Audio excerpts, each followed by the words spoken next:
Some of the greatest performances have been done by artists sitting right here in the studio. I particularly am fond of the animators, the old animators. When I started here at the studio in 1980, there was good news and bad news. The good news was you have a job at Disney now, but the bad news kind of was that the old animators had all retired. But the ones that were still around were in town, so I could see them and look them up and develop friendships with them.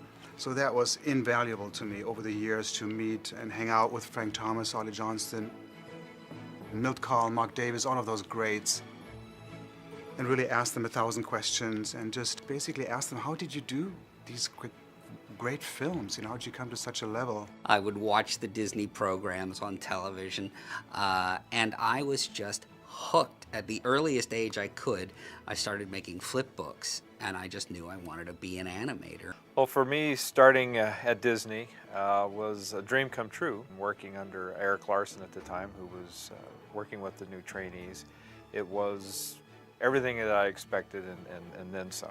It was terrific. Both Ron and I came up through the training program that they had here, so we got to work with the 9 old men. We had that privilege, really. And we were actually very young men when we worked with the 9 old men.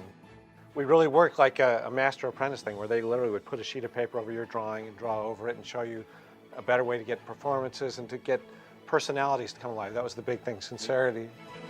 Neither of us ever met Walt Disney, but we got to work a lot with people who did work with Walt, and very inspired by them and by the philosophy of Disney animation and kind of what it stood for.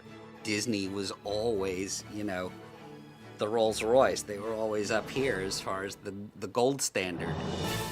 When I pick up that pencil, you know, I want to match everything that's been done here that has sort of set a precedent.